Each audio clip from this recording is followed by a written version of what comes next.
Okay, we're going to go ahead and get started. I'll just repeat myself once, so apologize to those that have already heard this. I am Jason Walker, Managing Partner of Smart Harbor. I am fortunate to be here with all of you today to discuss Don't Lose the Human in the Digital Revolution. Thanks so much for signing up, registering, and ultimately attending. Hopefully you gain some value out of this presentation today. I will first give you the agenda, and then we'll jump right into the topics. There is a chat feature within the meeting technology that you're logged into right now.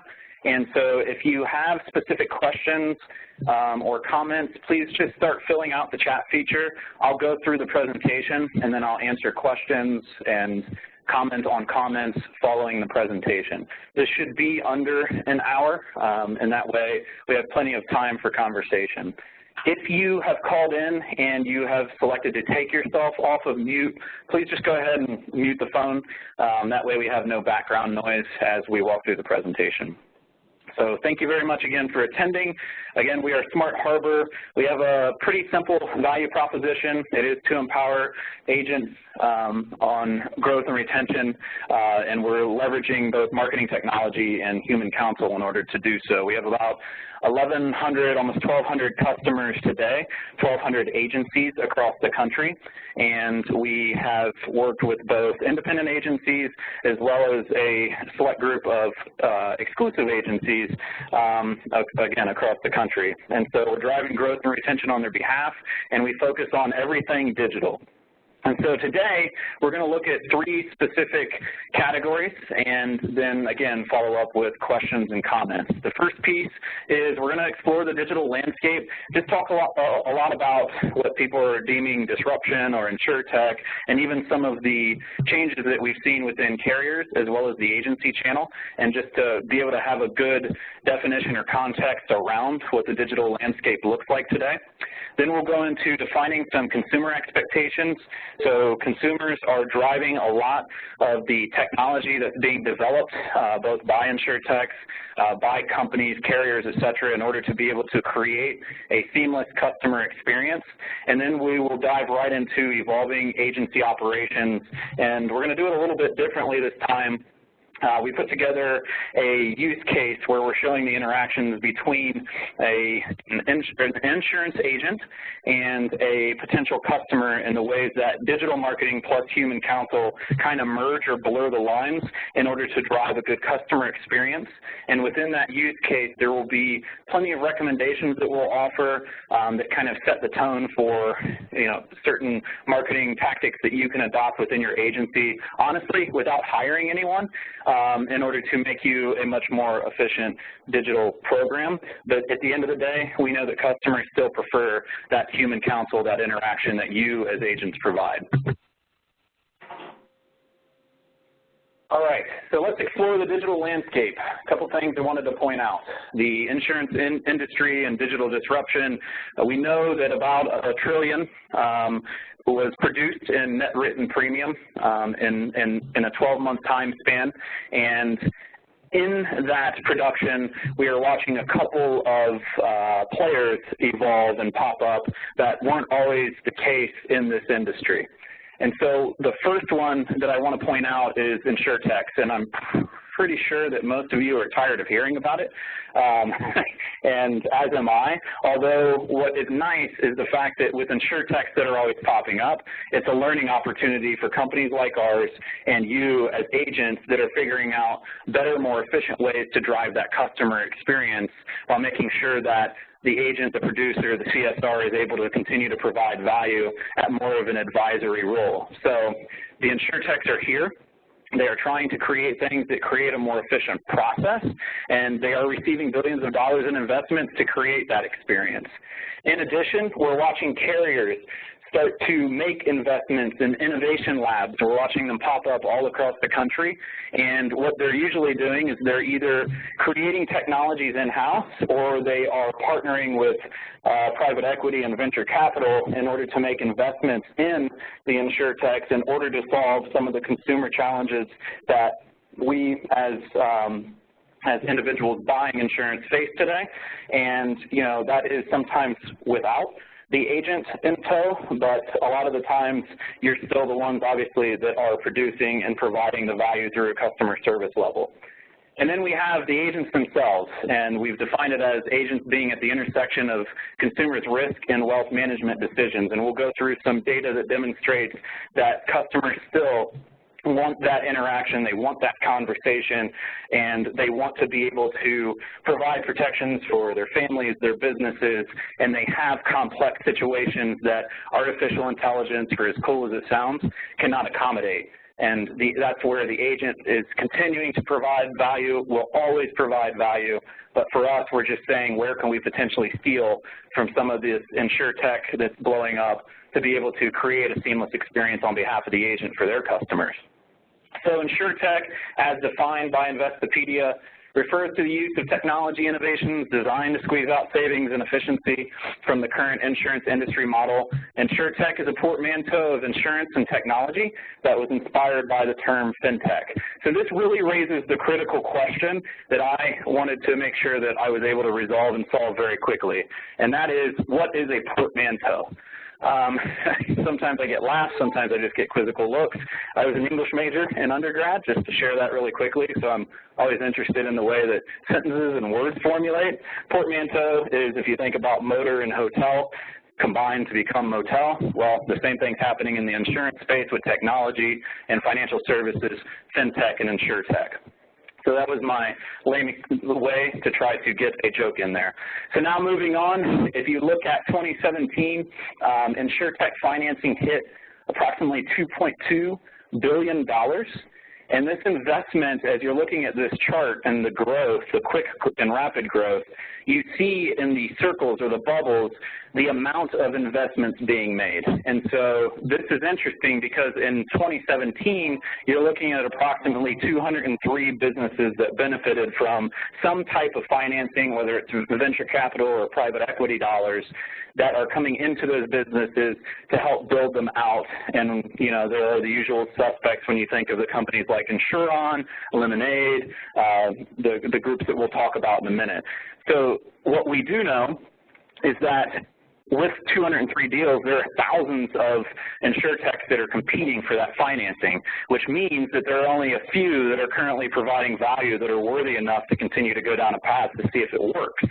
So when we talk about whether or not it's worthy enough, we have to ask ourselves, where is that money being placed today so that we, as agents, can kind of steal some ideas and thought starters from the categories where InsurTechs are focusing, which is usually driven by some kind of feedback from the customer base as well as carriers and agents. So if we look at this provided by Startup Bootcamp, we see that the investments are going into categories like customer engagement, regulation and the law, wealth management, data and analytics, information security, health, and Internet of Things. And this was interesting, provided by Gartner and Insurance Business Magazine. I think it was 2016 where this quote came into play. And it states that by 2018, 80% of P&C insurers worldwide will partner with or acquire InsurTechs. Well, the good thing is we're already in the year 2018, so we'll see if this comes to fruition.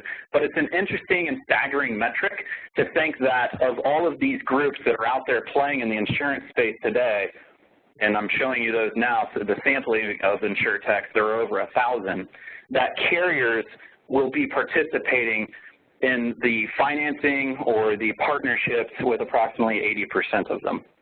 And so that tells us that there's a movement where you have companies focusing on these categories, you have carriers that are trying to start to figure out how they can become part of that conversation, and then you have the insurance agents that are responsible for the majority of direct written premium and retention that is driving a lot of the success of these InsurTechs to be able to grow and providing a lot of the success and information and use cases and customer workflows that carriers are able to leverage as data and information. So the takeaway there is, from the agent's perspective, you guys are the holy grail when it comes to understanding the customer expectations, the needs, and the processes that it takes to get a person in the door, to nurture that prospect, to rate, quote, and bind, and ultimately retain that customer. So you sit on the information and data that's most valuable for a lot of these companies, and we're watching these companies out there trying to build around that, but at the end of the day, where there is an absolute need and an opportunity is InsurTech for agents. So before we dive into the consumer demand, I just wanted to show a couple of companies playing in this InsurTech space to really just say, what can we as agents capitalize on? And so when we look at Lemonade, which is a peer-to-peer insurance InsurTech, they are a company that built their business specifically in New York City, and they were providing coverage for renters of large rental properties in downtown Manhattan. And so what was easy to do out of the gate was to assess risk and then divide that across the number of people or residents in these large real estate properties, and then be able to quickly assess and assign a premium when a customer would come in and fill out the application provided by Lemonade. And so I've tried this application by putting in dummy information. The claim is that you can get a quote back in as little as 90 seconds, and you can basically, I think, either file a claim or bind within the matter of 2 minutes. It's all true, and they were very hyper-focused on something that's very transactional that doesn't really require a lot of conversation with an agent. And they've done that successfully, and so they started to expand into other states and are looking at new products to be able to deploy through that same customer experience. If we look at those comparison and marketplaces like CoverHound, this is a place that you can come in as a consumer and you're able to parse yourself between business insurance and personal insurance, and you're able to see if you can get the right coverage for your business, your home, your vehicle. And so what this is doing is aggregating information and putting it back in front of the consumer to allow the consumer to make a choice between the product that they ultimately want to bind. And then from an enterprise commercial perspective, we are seeing this movement towards commercial. No one's really figured it out. There are a lot of players that are trying to build applications and technologies around getting more customers in the door, being able to provide rates and quotes around more commoditized small business like bot policies. And so this is a space that's still being built a bit, where everything started in personal lines is now moving into commercial. Insuron is an example of a successful business that has merged producers, or that agency model, with InsurTech to be able to provide businesses with risk coverage around specific business SIC codes. And so we see who their partners are. We see the types of coverages that you can quickly look at and get quotes, it says, within 15 minutes by filling out applications. And they've decided to wrap up the entire model into an agency plus InsurTech play. And they're pretty successful, and they've gotten a lot of coverage, and we've seen their CEO speak at many different conferences. So what we wanted to do is first set the tone for what is driving all of this fodder, and what are the opportunities that we as agents can take away to be able to say, if you've got a Lemonade out there and you've got these marketplaces, you've got an Insuron basically bridging together a traditional agency environment with technology, what is it we can take away and really leveraging what the consumer is asking for to bridge this together so that we don't lose the human element when it comes to delivering on behalf of customers. So let's define some consumer expectations before we walk into more of a use case for agencies. So consumers demand digital interaction. I've heard numbers as high as 90+%, but we pulled this from PricewaterhouseCoopers. 71% of consumers use some form of digital research before buying insurance. This is nothing new. It's not a big aha moment. It was really more important for us to give you a statistic that was coming from at least a reputable source. But the takeaway here is that more and more consumers jumping online, trying to find risk coverage. They might be doing it at lunch, after they go home. Any time of day, it's taking place. And then if we think back to those InsurTechs, they've all built applications so that they can start to field that business from those consumers that can bind on something that's very commoditized and transactional. Accenture put out a study called Distribution and Marketing Consumer Study, and there was a question around whether or not consumers would be open to robo-advice. And so this is bridging technology to be able to start to provide some kind of artificial intelligence to answer questions and make recommendations around if-then statements. And so the search in the email I sent you. Someone just joined and you're not on mute. If you don't mind muting your phone, otherwise we can all hear your conversation and I wouldn't want that to affect your business. So if you could just make sure you mute, thank you. So consumers, are they open to robo-advice? 74% are saying that they are for advice about the type of insurance to purchase. And of these respondents, 39% think automated advice will be faster and more convenient. 31% think it will cost less, and 26% think it will be more impartial. So the takeaway here is that consumers, when they're shopping around, just like in the past, automotive really grew around digital once they started to understand that the industry's customers and consumers really wanted to price shop and at least get some information to be more educated before they had any kind of conversation. And so this is data that's just kind of backing that same theme within the insurance space, because people feel like they will just get the black and white information that they need before making a true decision. So they're using search as a way to educate themselves. This is interesting. Same study from Accenture, consumers consider unconventional buying options. So 60% of consumers in this survey would consider buying insurance from a bank, which isn't abnormal. We see banks, we have conversations with banks that do have an insurance agent arm or agency arm to the business. That's becoming more common as we watch these multidisciplinary businesses grow up and really try to consolidate a consumer's needs into one brick and mortar. 29% would consider buying insurance from online service providers such as Google or Amazon. Amazon drives a lot of the way that we have an expectation around consumer or our experience when we're online. And so this is just kind of falling in line with that to say, oh, well, if I can purchase some of my insurance in the same ecosystem while I'm making consumer decisions, I'll do it. 38% would consider buying insurance from a home service provider. And then 30% would consider buying insurance from a retailer or supermarket. In years past, people would laugh at that, but now we've seen players like Walmart popping up talking about getting into the insurance foray and basically offering product to consumers while they are out buying their typical products that they would through a big box retail chain. And so these that are considered unconventional options or opportunities are becoming more lifelike or real as we watch businesses try to consolidate everything that can be provided to us as business owners and as individuals that own homes, cars, et cetera. The good news in all of this is 66% of consumers want some human interaction when dealing with complex financial needs and with complaints. And this doesn't surprise any of us because, as I mentioned before, as you see INSURTECHS popping up, as you see carriers becoming more aggressive, there's more product offering today than there was only 5 years ago.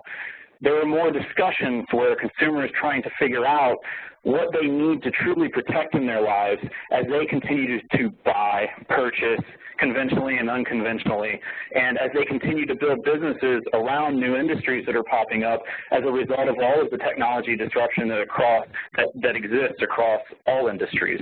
And so as a result, there's more option for us as consumers, not less, and we need to have conversation and advice when we bridge the line between commercial and personal lines. And that's where it becomes most important for agents to be able to interact with their customers, with their prospects, in order to be there to provide that advice.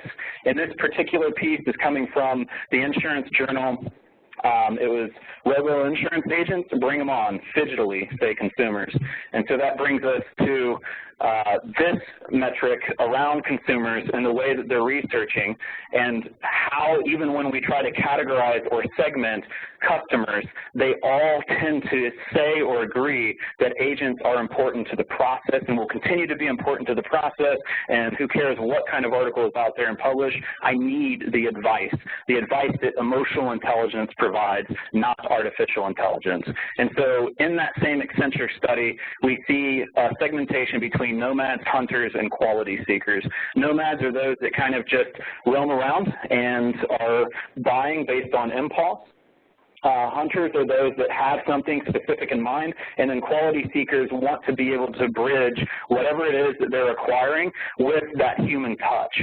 And what's interesting across each one of these segments is the agent continues to be at the heart or center of most, if not all, of the categories that are listed on the left. How they seek advice, how they purchase insurance, and most valuable source of insurance advice. They are all continuing to say that the agent remains at the heart of that. Now, their levels or the percentages of yay, nay might vary a bit, but the agent is at the center. And so this brings up another portmanteau that we're going to use and then dive into, and it's this thought and theory behind PHYGITAL. It's that hybrid distribution model that combines online and mobile channels with agent call center chat support. And how can we pull together that physical side and that digital side in order to be able to meet the customer's expectations? So how will insurance agencies gain the upper hand?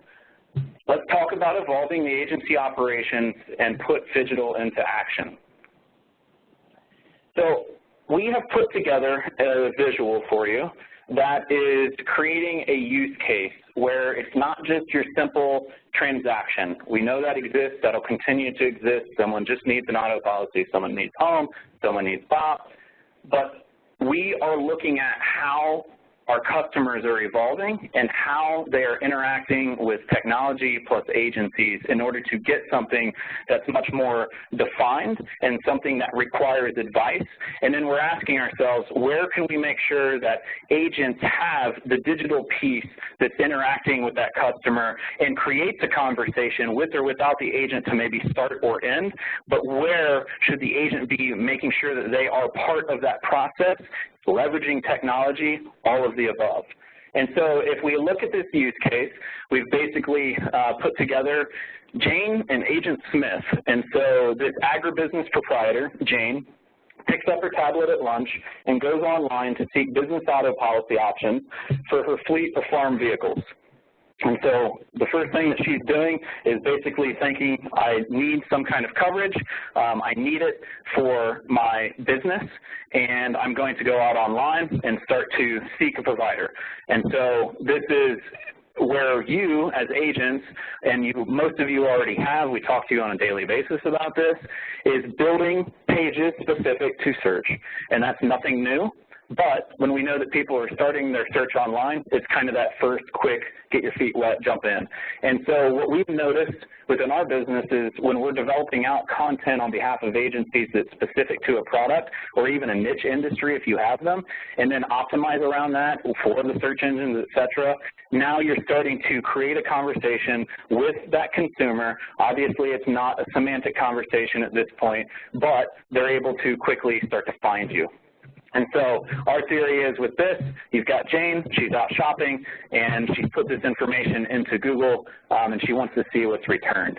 So Jane Googles auto insurance farm vehicles, receives 3.4 million search engine results, clicks on the first local agency, and we're using the Smith agency, that appears on page 1 of Google with 7 5-star reviews. So simple digital can-do checklists for agents. 1, optimize for the search query and related words, and create a Google local business listing where you can receive views. Again, a lot of low-hanging fruit that most of you are doing, so I don't want to go into too much detail. But I do want to point out one piece that is starting to drive a lot of the way that you build content.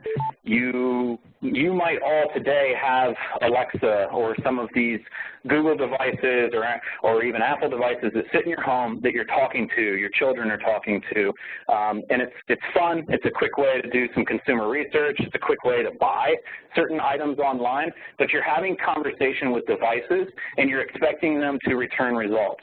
And so what we're seeing popping up from an SEO perspective moving forward, just so you're aware, is that it's not only important to build your content around those specific keywords like we showed you with auto insurance farm vehicles that Jane's searching, but it's also to make sure that you are using ancillary terms, words, that are associated with that search.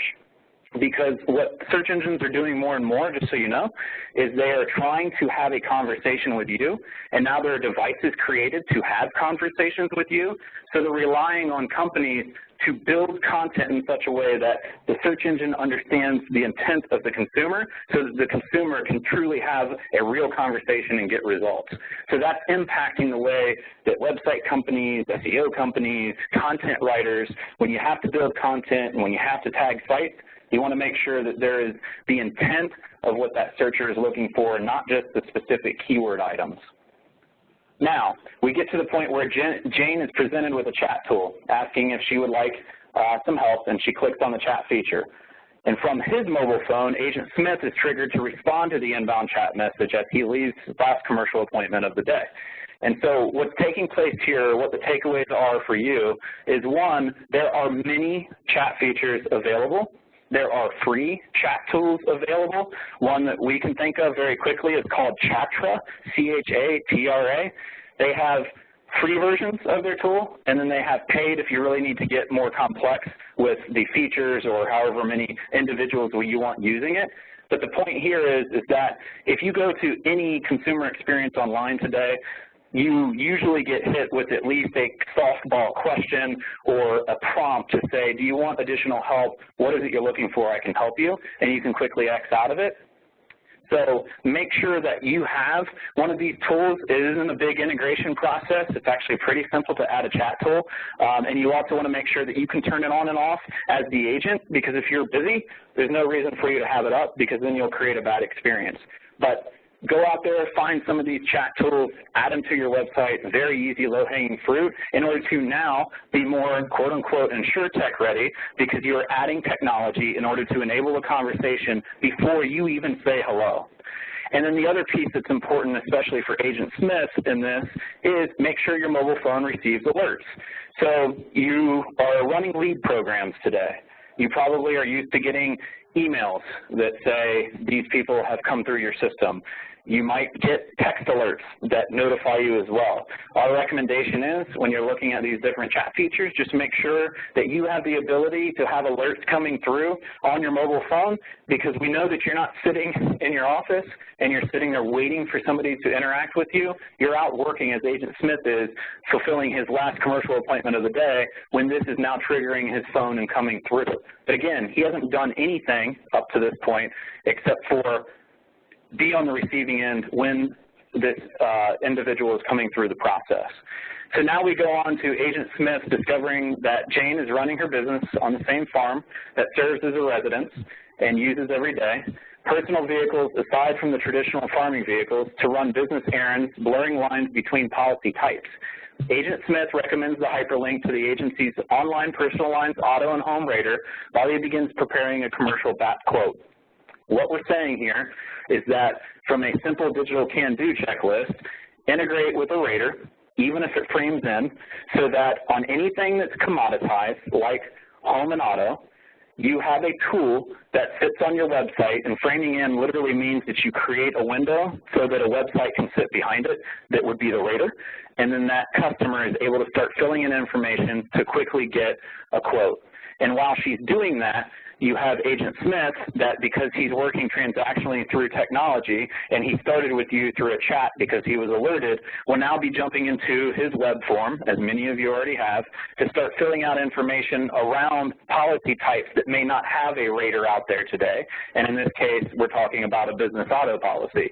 And so he's now filling out a form around business auto policy. She's putting in commoditized information around something that's more transactional. She's getting the support and service. Agent Smith is not having to fill out 3 to 4 different forms in order to get this process running. Jane has an interaction where it's very human, and Agent Smith is providing both technology and his assistance in order to drive closed business in this moment. And so, you know, there might be a phone call in order to fill out more application from Jane's perspective. As all those lead forms are submitted, they're routed to the proper tools for review, as well as retrieved by the agent. And then the simple can-do here is have a customer relationship management tool, even if Excel is the starting point. I don't say that as a joke.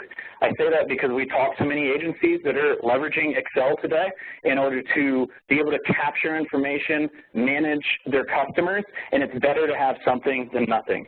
And it's a start if you're using Excel. If you are on CRM solutions or your agency management system has a CRM component, that's even better.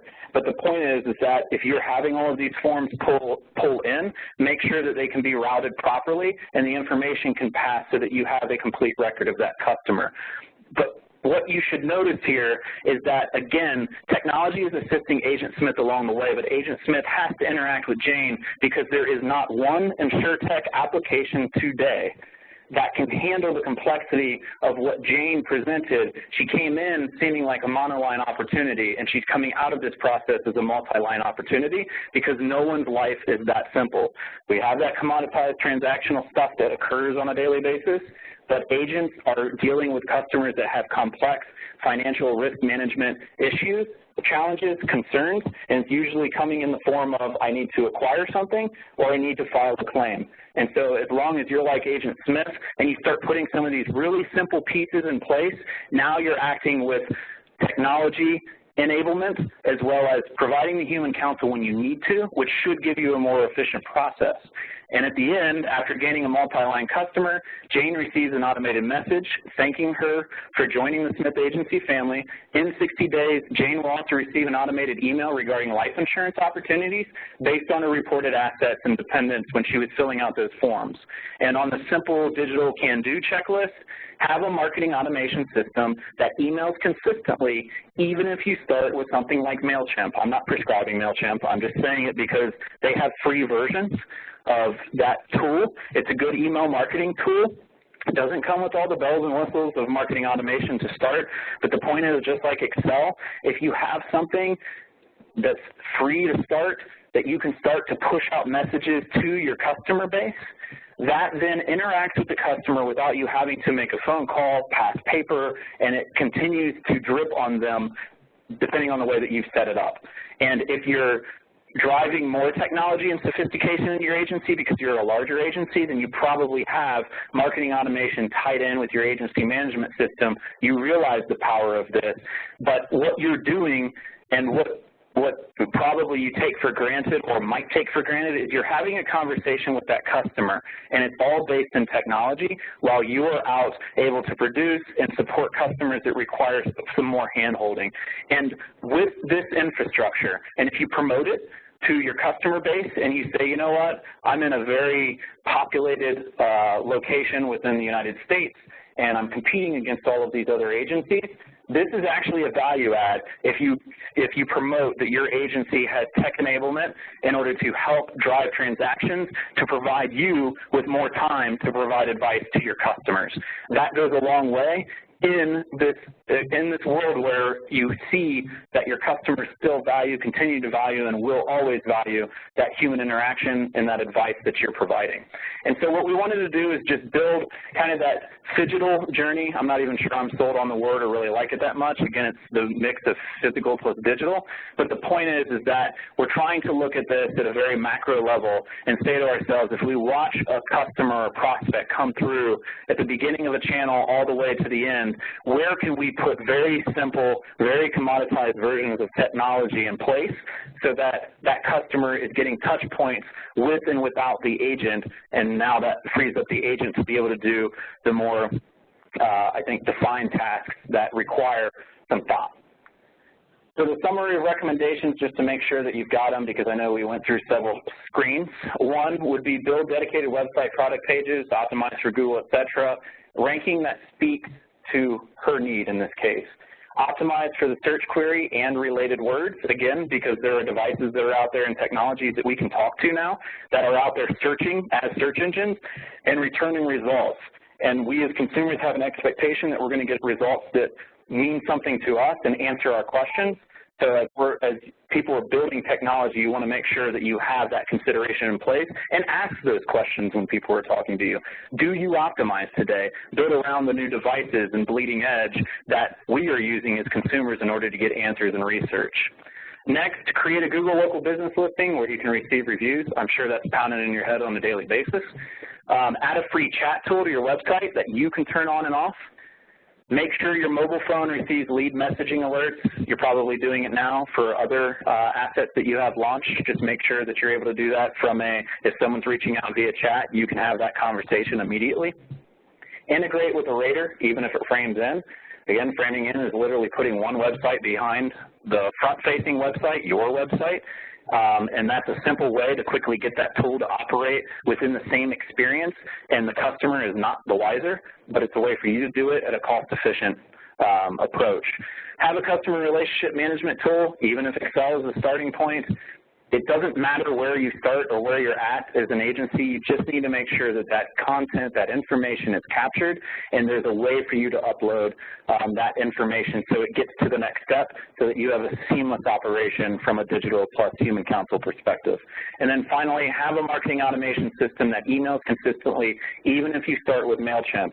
Again, I'm making recommendations that you can go out and you can pull into your current environment, and you can do it for little or no cost. And the reason why I'm doing that is because it's best to be able to experience some of these technologies, understand how they work, so you can see where they work now versus what you might need for the future, assuming that by bringing in technology plus human counsel, you will start to increase the opportunity to be able to write business and then ultimately retain that business.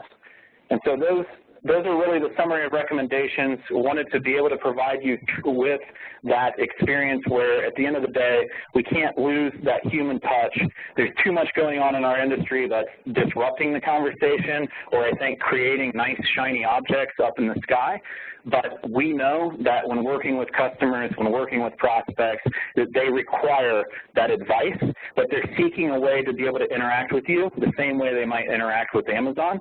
And so ways that you can do that in an efficient manner is what we always want to make sure that we're providing you, especially as you're looking at new technologies to pull into your business, to test them. You should be testing them before you go all in with anything. That is all I have. And I want to go to our chat line. I think we might have some questions coming in around the presentation. Give me 1 second here.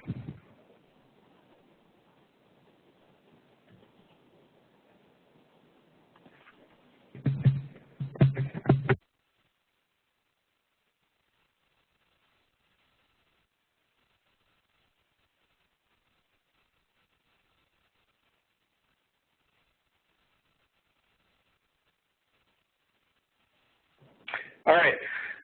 So the first question is, how does social media fit into this? This question comes up far too often. Sometimes I intentionally don't talk about it because I feel like it's talked about enough in the space. And also, we run into discussions of how do I actually prove a return on investment off of something like social media. Again, bright, shiny objects that pull you in, but what is the value? From our perspective, when it comes to social media, the value is in the fact that you're demonstrating through content, and there are plenty of tools out there where you can just drip content through different social media channels, like Hearsay, like Rallyo. You have to be present. You have to have the ability to demonstrate that you are human, that you have interactions with your customers both through the work environment as well as just through the community itself. And if you're doing that in a catered fashion or approach and you're dripping that content out on a regular basis and you're saying things that are both relevant to the region, your location, the industry, as well as maybe just announcing that one of your producers just got married over the weekend and post pictures, it simply is used as a content distribution play in order to be able to drive the value of your brand and the way that you associate yourself with the community. And if you're doing that through tech enablement, meaning that you can get posts together and you create a quick calendar and you're able to drip that out on a monthly basis, that's another way for you to automate communication and make yourself part of the conversation without always having to do this from a manual fashion. So that might be a long-winded answer around social, but that is one that we typically get.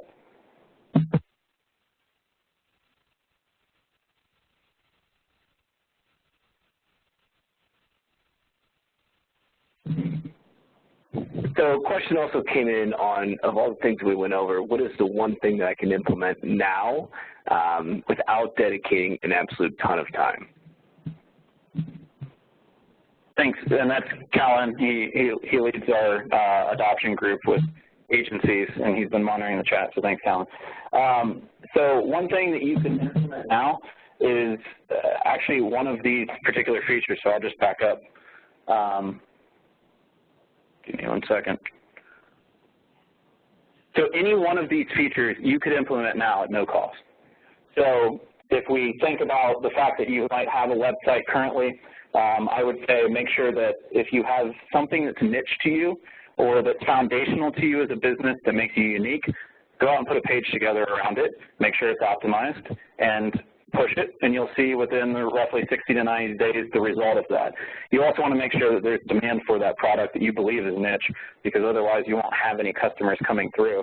From a chat feature perspective, if you were trying to achieve always on, so that you are there, would appear to your customer and be 24/7, chat features are very easy to pull into your website.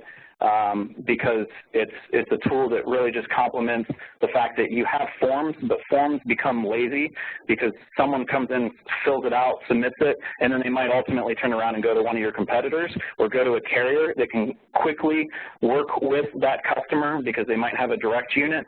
So if you have a chat feature and just because your office is closed doesn't mean that you're turned off and you have someone that's coming in at the end of the day or right after you close, you'll be able to quickly pick up that conversation and cut out your competition. Google local business listings, it's something that is easy to do. You probably have already done it, so I would actually just skip that. Integrate with raters. I don't know how many of you are using raters, and I don't know if you would be able to offer up from the chat tool some opportunity for us to talk about that. But if you do not have a rater, there are many that are out there. Easy Links comes to mind. ITC's Turbo Rater. There are many different rater tools that are out there and are somewhat inexpensive, and you want to find those that are able to tie into the majority of carriers that you are appointed with so that you can get a nice spread for the customer that is coming in and logging in information and ultimately be able to service that through one of the carriers based on the product appetite of that customer. So I don't know if that completely answers it. That was the point of this presentation, is to say that there are specific things that you can immediately do to impact your business and pull in as a digital shop, or at least trying to trend towards becoming more digital so that you can have a customer experience that with or without your human touch is always on for that consumer. Any other questions coming in, Callan? No, none right now, so we can wait a couple minutes here to see if any more come in. If you have any questions, again, just shoot it over in that in the little chat box, and we'll make sure to get to that right away. And if you don't, or you're pressed for time, you can always visit our website or call the 800 number that's up here. Most of our teams are attending these webinars or are aware, so if you have specific questions or just curious, you can always reach out. So I just wanted to make sure that that contact information is up here. We are at 2:45 Eastern Time, and I'm just checking the chat one more time. If we don't have any other questions, we'll go ahead and log off. I'm not seeing anything else come through. So I just want to say thank you to everyone that's attended today, that gave us time. We have a mix of our customers that are on the line, as well as agencies that we've talked to over the past several months. So we want to continue the conversation. We want to make sure that we're always